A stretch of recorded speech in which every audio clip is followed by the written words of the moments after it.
नमस्कार, मैं विक्रांत शर्मा। तो आप देख रहे हैं अपना लोकप्रिय TV channel media junction 21 media junction TV. तो आज आपको ले चल कैंसर की अब जैसे कोई एज नहीं रह गई। पहले हम मानते थे कि 50-60 इयर्स के एज के अबव कैंसर का डायग्नोसिस होता। मैक्स हॉस्पिटल मोहाली ने अपने एडवांस कैंसर केयर सर्विस को मजबूत करने के लिए सबसे advance radiation therapy technique edge 3.0 को इंट्रोड्यूस किया है, जिसके द्वारा आधुनिक तकनीक, बेजोड़ सटीकता, नॉन इन्वेसिव और पेन फ्री अप्रोच से रोगियों को तेजी से ठीक करने में मदद करेगी। और इस विषय में डॉक्टरों ने और क्या कहा, कैसे ये काम करेगा, तो सुनते हैं मीडिया जंक्शन 21 में सुरेंद्र नेगी के साथ प्रेस क्लब चंडीगढ़ से।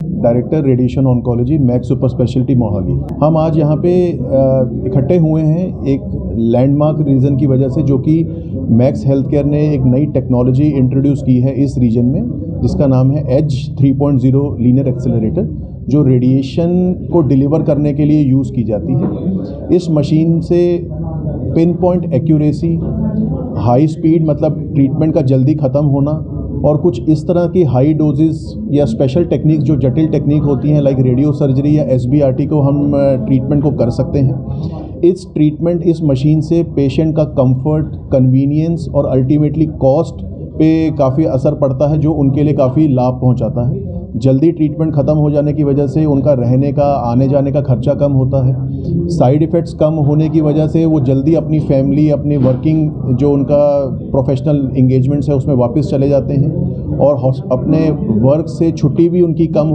लेनी पड़ती है, क्योंकि साइड इफ़ेक्ट्स कम हो रहे हैं और ट्रीटमेंट जल्दी ख़त्म हो रहा है। सर, किस तरह से मशीन ये काम करती है, इसके बारे में देखिए, इस मशीन के अंदर एक एक्सरे, बेसिकली एक्सरे डिलीवर करती है मशीन। फोटॉन्स हमारे रेडिएशन के सोर्स हैं।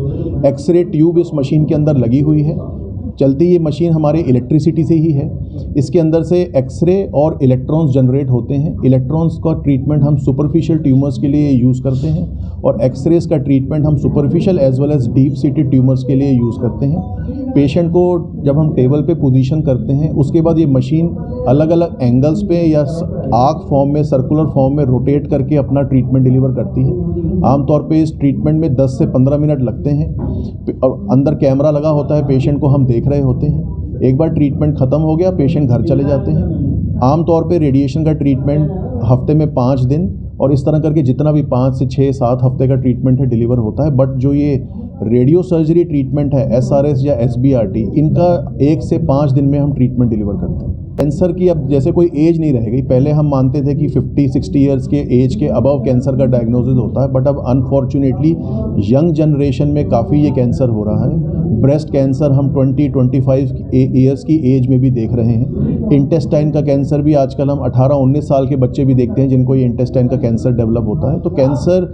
का एज का एक शिफ्ट होना शुरू हो गया है कि ये यंग जनरेशन में काफ़ी कॉमन है। अगर रीजन की बात की जाए, पंजाब, हरियाणा, हिमाचल, मतलब तीनों स्टेट से ही कैंसर के काफ़ी हद तक हमारे पास पेशेंट्स आते हैं। देखिए, कैंसर के कुछ प्रिवेंटेबल कॉजेज़ हैं। करीब 25 से 30% ऐसे कैंसर के कॉजेज़ हैं जो हमारे हाथ में हैं, जैसे कि टोबैको, जो भी पान मसाला, तंबाकू, सिगरेट, इसका सेवन, एल्कोहल का यूज़, ये सब कैंसर को बढ़ाता है। डाइट रिलेटेड फैक्टर्स, जैसे कि हम लोग जो आजकल प्रोसेस्ड फूड, फ्रोज़न आइटम्स ज़्यादा खा रहे हैं, या जो खाने के पदार्थों में जो केमिकल्स अगर मिक्स किए जा रहे हैं, तो उनकी वजह से कैंसर का इंसिडेंस काफ़ी बढ़ रहा है। सेफ़ सेक्सुअल प्रैक्टिसेस और पर्सनल हाइजीन मेंटेन करना बहुत इंपॉर्टेंट है। अपने आप को फिट रखना, फिजिकली हेल्दी रखना एक बहुत इंपॉर्टेंट है कैंसर के इंसिडेंस को कम करने के लिए। कुछ 10% कैंसर ऐसे भी हैं जो फैमिली में रन करते हैं। जी, देखिए, जैसे डॉक्टर साहब बता रहे थे, साइड इफ़ेक्ट्स जो ट्रीटमेंट के दौरान होते हैं, वो कोई भी मशीन हो, साइड इफ़ेक्ट्स तो होने हैं। बट हाँ, साइड इफ़ेक्ट्स की जो इंटेंसिटी है, जो सीवियरिटी है, वो कम हो जाती है अगर हम ये हाई प्रिसीजन टेक्निक्स को यूज़ कर रहे हैं। बट सबसे इंपॉर्टेंट हमारे लिए रेडिएशन ऑन्कोलॉजिस्ट के लिए लेट साइड इफ़ेक्ट्स हैं, जो साइड इफ़ेक्ट महीनों के बाद या सालों के बाद आते हैं। उनकी प्रोबेबिलिटी और सीवियरिटी कम हो जाती है अगर हम ये हाई प्रिसीजन टेक्निक्स को यूज़ करते हैं। कितनी देर तक मरीज को आना पड़ता है यदि कैंसर डिटेक्ट होता है? First day, second day? Treatment, cancer के ट्रीटमेंट के बाद रेगुलर फॉलोअप बहुत ज़रूरी है। पहले 2 साल हम पेशेंट्स को 3-3 महीने पे चेकअप के लिए बुलाते हैं, और 2 साल होने के बाद फिर 6-6 महीने अगले 3 साल में। 5 साल के बाद साल में एक बार पेशेंट आ सकता है फॉलोअप के। रेगुलर फॉलोअप बहुत ज़रूरी है कैंसर के ट्रीटमेंट के बाद। जब पेशेंट क्योर हो जाता है तो फॉलोअप इज़ वेरी इंपॉर्टेंट। अलग कैंसर के ट्रीटमेंट का सक्सेस कैंसर की स्टेज पे और ओवरऑल कैसे ट्रीटमेंट टाइमली डिलीवर हो रहा है कि नहीं उस पे ज़्यादा डिपेंड करता है। ठीक है, इन मशीन से जो कुछ केसेस ऐसे हैं जो पुरानी मशीन में या जो पुरानी टेक्निक से हम ट्रीट ही नहीं कर पाते थे, हाँ उनमें उनके लिए बहुत अच्छी है मशीन, जिसमें हमें काफ़ी हाई क्योर रेट्स मिल जाते हैं। लेकिन ज़रूर सबसे इम्पॉर्टेंट है कि इससे साइड इफ़ेक्ट की प्रोबेबिलिटी बहुत कम होगी। देखिए ब्रेस्ट कैंसर अगेन मैं फिर वही कहूँगा कि लाइफस्टाइल एक जो मॉडिफिकेशन हमारी अब जो कंट्री में हो रहा है उसकी वजह से ब्रेस्ट कैंसर का रिस्क शायद कहीं ना कहीं बढ़ रहा है। जैसे कि अब आजकल जो मैरिज की एज है, क्योंकि फीमेल्स भी वर्किंग होती हैं तो मैरिज की एज लेट होती है। जो फर्स्ट चाइल्ड बर्थ होता है वो मोस्टली 30 ईयर्स की एज के बाद हो रहा है। तो ये 30 ईयर्स की एज के बाद अगर फर्स्ट चाइल्ड बर्थ हो रहा है वो अपने आप में ब्रेस्ट कैंसर का रिस्क बढ़ा देता है। और एक बार प्रेगनेंसी के बाद फिर ब्रेस्ट फीडिंग बहुत ज़रूरी है, वो बेबी के लिए ही नहीं फीमेल्स के लिए भी ज़रूरी है।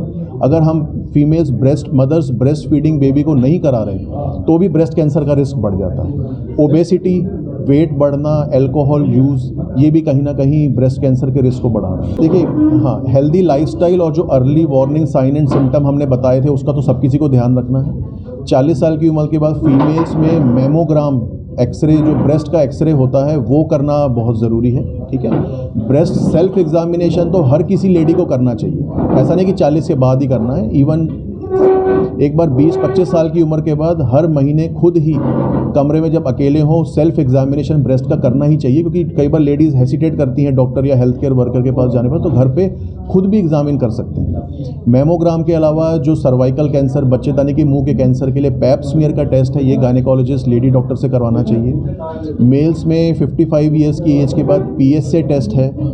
एक स्टूल के सैंपल में हम ब्लड को चेक करते हैं for occult blood, microscopic blood को चेक करने के लिए, वो इंटेस्टाइन आंत के कैंसर के डायग्नोसिस में हेल्प करता है। तो ये कुछ टेस्ट हैं जो कि हम कर सकते हैं। बाकी अवेयरनेस और खुद ही सेल्फ एग्जामिनेशन बहुत इंपॉर्टेंट है।